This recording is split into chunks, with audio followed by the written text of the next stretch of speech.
Ganga versus মঙ্গা। লোভী বউ আর ভূতের সাহায্য। একদিন মঙ্গা নিজের ক্ষেতে কাজ করছিল।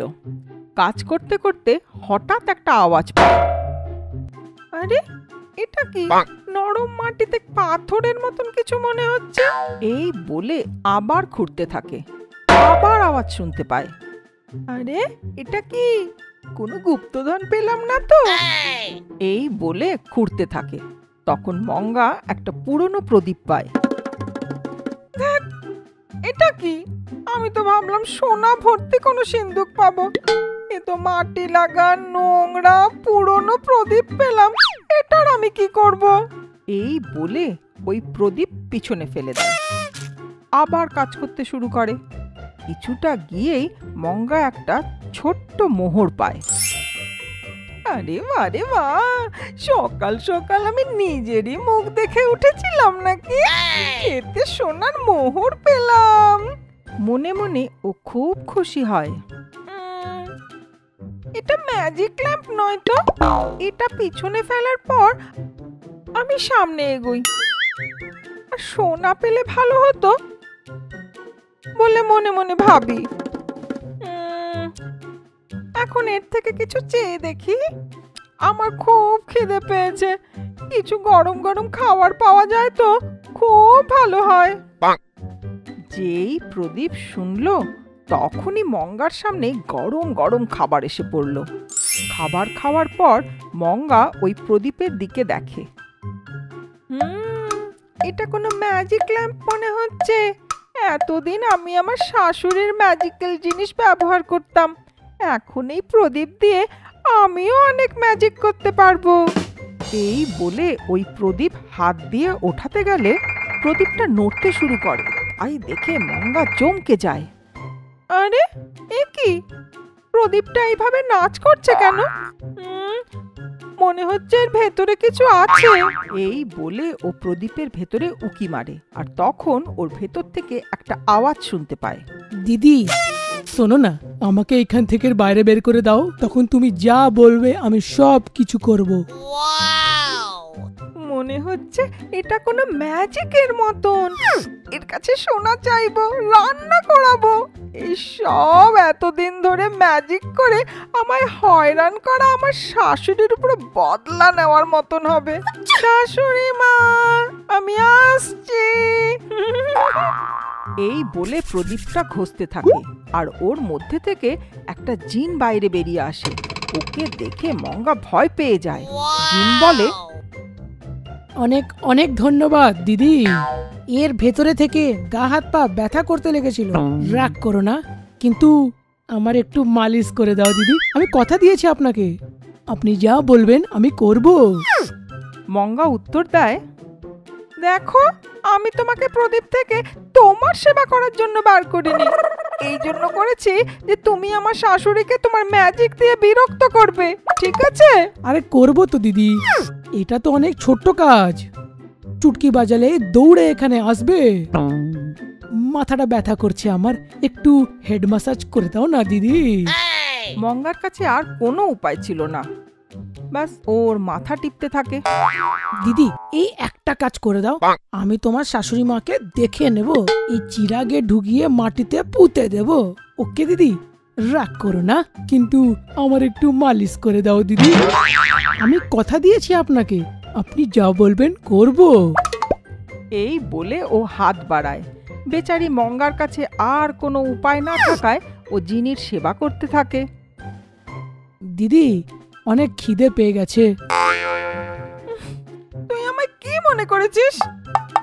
দিদি তুমি তো একদম আমার লোকের পরীর মতন লাগছো।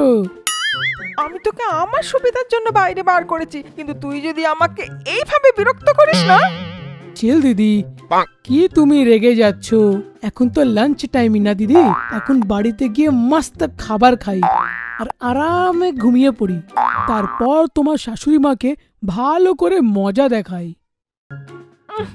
ঠিক আছে। মঙ্গা ওই জিনকে নিজের বাড়ি নিয়ে যায়। বাড়িতে কেউ নেই দেখে ও ওকে পছন্দের খাবার রান্না করে খাওয়ায়, যা জিন একবারে খেয়ে নেয়।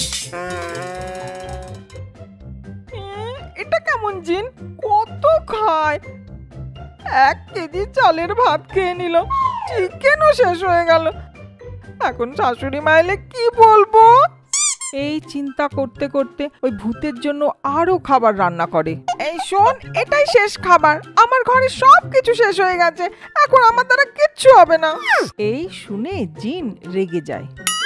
দেখো, তুমি বিরক্ত হও আর রেগে যাও, আমার দ্বারা আর হবে না।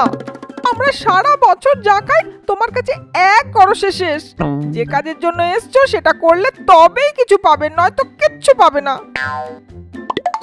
ঠিক আছে দিদি, যেরকম আপনি বলবেন। কিন্তু যার খেলা শেষ করার আছে, আপনার শাশুড়ি মা, সে আসলে কোথায়? এর মধ্যে ঘরের কলিং বেল বাজে। এই শুনে, দেখো আমার শাশুড়ি এসে গেছেন, আমি গিয়ে দরজা খুলছি।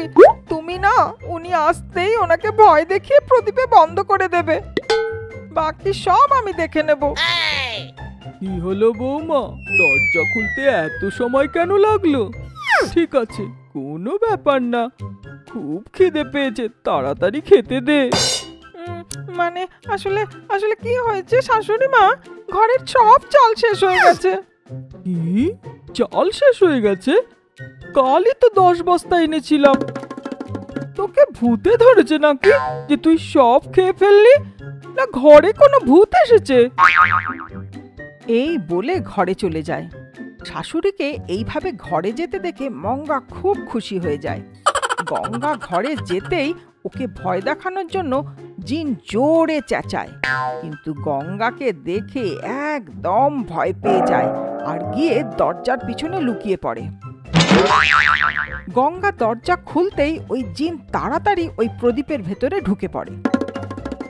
শাশুড়ি বন্দি হয়েছে ভেবে মঙ্গা খুশি হয়ে যায়, আর যখন গিয়ে দেখে গঙ্গা আরাম করে জল খাচ্ছে। আরে এ কি, শাশুড়ি মা তো বাইরে, এই জিন কোথায় চলে গেল? ভালো ভালো খেয়ে গায়ে মালিশ করিয়ে নিল আর এখন গায়েব হয়ে গেছে। এই বলে ও প্রদীপের ভেতরে উঁকি মারে আর দেখে ভয়ের চোটে জিন ভেতরে কাঁপছে।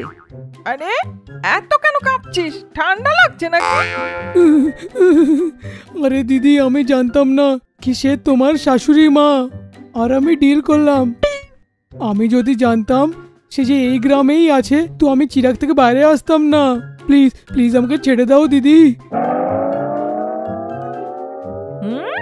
জিন হয়ে এত ভয় পাস? যদি তোর জায়গায় আমি থাকতাম তাহলে দেখাতাম। দিদি, আপনার শাশুড়ি মার জন্যই আজ আমি এই জায়গাতে আছি। ওনার ভয়তেই আমি এইখানে লুকিয়ে আছি। মরার আগে অবধি আমি যাকে দেখতে চাইছিলাম না, তুমি তার সামনে আমাকে পাঠিয়ে দিলে। আমার দ্বারা হবে না দিদি। কি হচ্ছে এইসব? কি বলছিস? সত্যি করে বল, ঘরে রাখা চাল সব কোথায় গেল?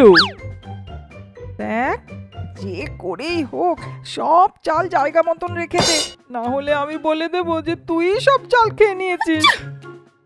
জিন এই শুনে ভয় পায় আর তাড়াতাড়ি সব চালের বস্তা ফেরত নিয়ে আসে। আসলে কি হয়েছে শাশুড়ি মা, এখানে একটা ইঁদুর ঘুরছিল, সেই জন্য ওখান থেকে সরিয়ে এখানে রেখেছি বলে জিনির দিকে তাকিয়ে চোখ মারে। আরে দিদি, তো এখন আপনি আমাকে এইভাবে ব্যবহার করবেন? দিদি, এইভাবে ব্যবহার করবেন? এই বলে জিন কাঁদতে থাকে। দিন গঙ্গা দুঃখী মনে বাড়ি ফেরে। তাকে দেখে মাঙ্গা বলে, কি হলো, তোর মন খারাপ কেন? ওই শাশুড়ি মা, আপনার মনে আছে না, আমার বন্ধুর বিয়েতে গেছিলাম, আমার হ্যান্ডব্যাগ হারিয়ে গেছে। আমি আপনাকে জানালে আপনি বকা দিতেন, তো আমি খুঁজতে চলে গেলাম, কিন্তু পেলাম না, তাই মনটা খারাপ। আচ্ছা আচ্ছা, তুই চিন্তা করিস না, তোর ব্যাগ তুই পেয়ে যাবি, একটু দাঁড়া। বলে সে নিজের পুরনো বাক্সর থেকে একটা জাদু ঘড়ি নিয়ে আসে। এই নে, এটা জাদু ঘড়ি, এইটা পরে যা, এইটা তোকে তোর হ্যান্ডব্যাগ অব্দি নিয়ে যাবে। বলে সে জাদু ঘড়ি গঙ্গাকে দেয়। সে জাদু ঘড়িকে দেখে গঙ্গা ভাবে, সত্যি এই জাদু ঘড়ি আমার পার্সের ব্যাপারে জানতে পারবে বলে নিজের হাতে বাঁধে। পরার পরে ঘড়ি পাল্টে যায়। সে ঘড়ির দিকে তাকিয়ে বলে, আমার হারানো পার্স খোঁজো। বলাতেই ঘড়ি অ্যাক্টিভেট হয়ে যায় আর গঙ্গাকে পার্সের কাছে নিয়ে যায়। যেতে যেতে একটা গাছের তলায় নিজের পার্সকে দেখে গঙ্গা অনেক খুশি হয়ে যায়। আহা, হ্যাঁ, শেষ অবধি আমি আমার ব্যাগ পেয়ে গেলাম বলে বাড়ি ফেরত যাচ্ছিল। তখনই রাস্তায় কমলার সাথে দেখা হয়। আরে কমলা, কেমন আছিস? বিয়ে ভালো মতন হয়ে গেল না? আসলে আমি আসতে চাইছিলাম, কিন্তু সময় হলো না। বিয়েটা তো ভালো করে হলো, কিন্তু তারপর কেউ আমার পূর্বপুরুষের গয়না চুরি করে নিয়েছে। সেই নিয়ে আমার বর অনেক চিন্তিত। এই কথা শুনে গঙ্গা মনে মনে অনেক খুশি হয়। হায়, ওহো, শুনে অনেক খারাপ লাগলো কমলা। সাবধানে থাকিস, হ্যাঁ? চল, আমি আসি বলে সে সেইখান থেকে চলে যায়। রাস্তায় গঙ্গার একটা আইডিয়া এলো। সে ম্যাজিক ওয়াচকে বলল, কমলার পূর্বপুরুষের গয়না খোঁজো। বলাতেই ঘড়ি গঙ্গাকে টেনে একটা গাছের কাছে এনে ছাড়ে। গাছে একটা থলিতে গয়না ছিল।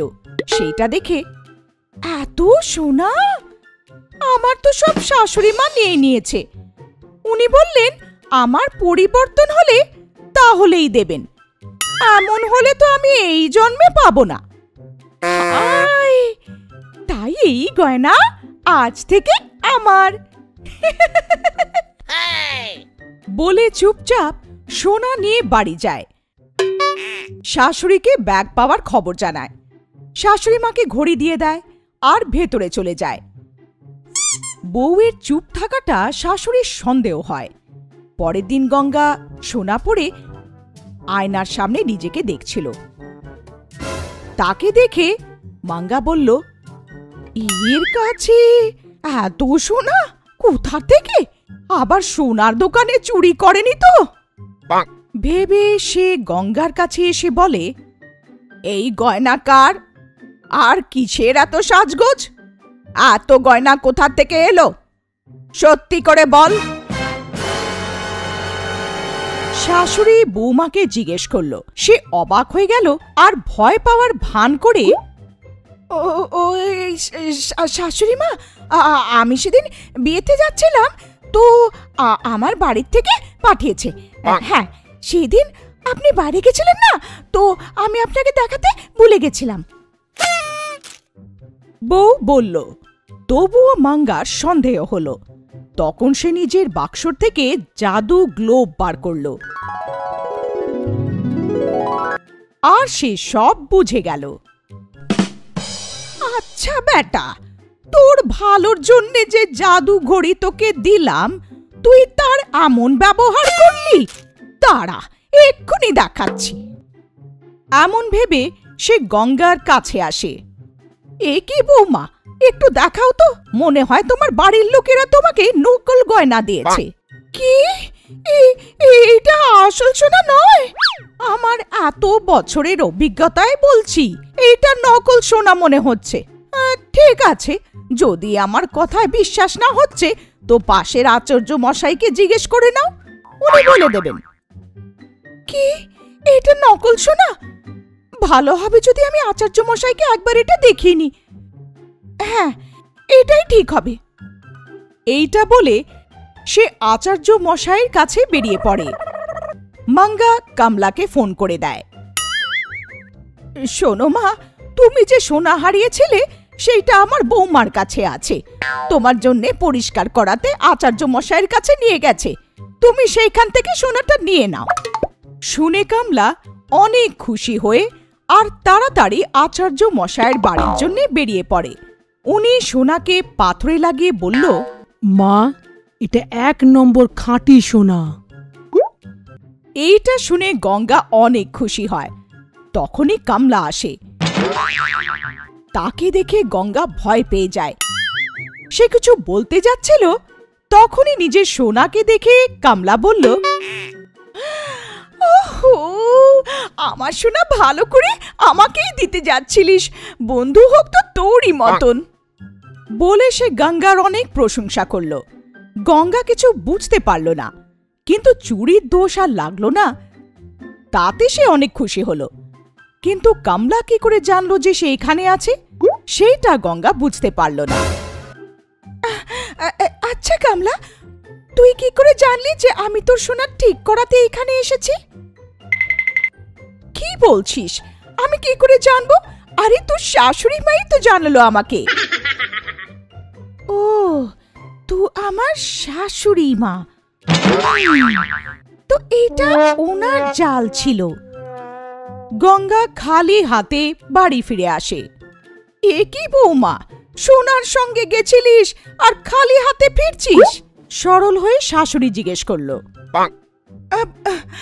সেটা নকল সোনা ছিল না, তাই সেখানেই ফেলে এসে গেলাম। এমনিতেও আমার আসল সোনা তো আপনার কাছে আছে, আর তাকে কি করে বার করব আমার ভালো করে জানা আছে। মনে মনে গঙ্গা ভাবল। সোনা হারানোর দুঃখতে গঙ্গাকে দেখে মাঙ্গা মনে মনে হাসল।